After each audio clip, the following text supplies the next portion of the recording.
لیکن سر دیکھیں، یہ غزوہ احد کا ہی ڈسپلن لوز ہوا ہے، اس کے بعد مسلمانوں نے کوئی جنگ نہیں ہاری۔ یہ ایک واقعہ مستقبل کی جنگوں کے لیے، جس میں رومنز اور پرشینز کو مسلمانوں نے شکست دے کے صدیوں کی سپر پاورز کو الٹنا تھا، یہ چھوٹی سی بیٹل فیلڈ نے مسلمانوں کو وہ سبق سکھایا کہ وہ بڑی بیٹل فیلڈز میں اگر یہ ڈسپلن لوز کرتے تو کیا قادسیہ میں جو ہے وہ پرشین امپائر کا مقابلہ کر سکتے تھے، یرموک میں رومن امپائر کا مقابلہ کر سکتے تھے، جن کی ریزروڈ آرمیز ہی لاکھوں کے اندر تھیں، جن کے پاس اسلحہ بھی لیٹسٹ تھا۔ تو یہاں پہ اللہ تعالیٰ نے جو ڈسپلن سکھایا ہے نا، اس کی وجہ سے پھر آگے وہ معاملات چلے۔ وہ سر آپ عمر سیریز دیکھیں کہ کس طرح مسلمانوں نے کس حکمت عملی کے ساتھ جنگوں کو جیتا ہے، انہی کا اسلحہ چھین کے انہی کو الٹا ہے۔ تو وہ اسی یونٹی کی وجہ سے، ڈسپلن لوز نہ ہونے کی وجہ سے سب کچھ ہوا ہے۔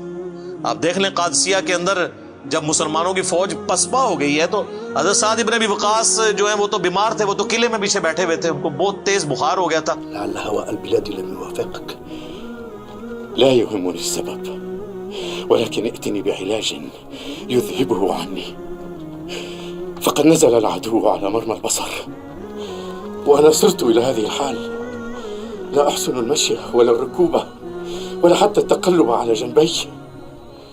اتنے لاغر ہو گئے تھے کہ وہ چل بھی نہیں سکتے تھے، لیکن ایک ایک لمحے کی رپورٹ لے رہے تھے۔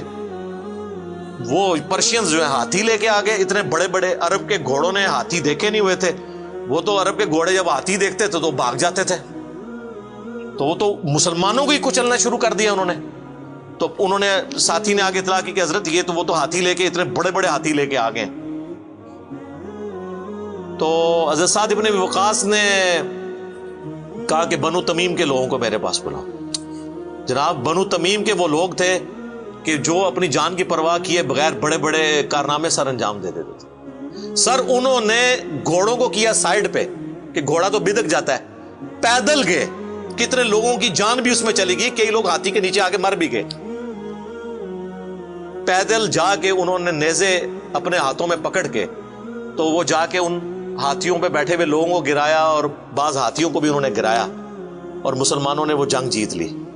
8,500 مسلمان شہید ہوئے۔ آج ان کے نام بھی ہمیں نہیں پتا،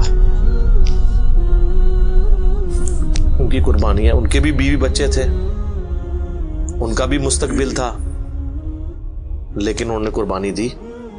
آج ان کی قربانیوں کی وجہ سے اسلام ہم تک پہنچا ہے۔ اور بس ہم نعرہ لگا سکتے ہیں جو کچھ بھی ہیں تیرے محبوب کی امت سے ہیں۔ ان کو جچتا تھا کہ وہ نعرہ لگائیں جو کچھ بھی ہیں تیرے محبوب کی امت سے، دیکھ محبوب کے ساتھ ہم نے وفاداری کی ہے۔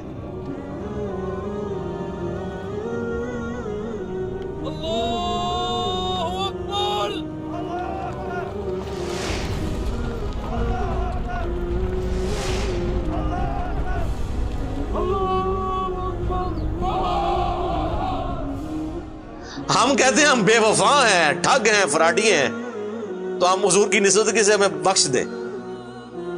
وہ اگر کہتے تو کہتے تھے دیکھ نسبت دی ہے تو ہم پاس بھی لا رہے ہیں اس کو، ہم بالکل الٹ چل رہے ہیں۔ رضی اللہ عنہم اجمعین وعلیہم السلام اجمعین، آمین۔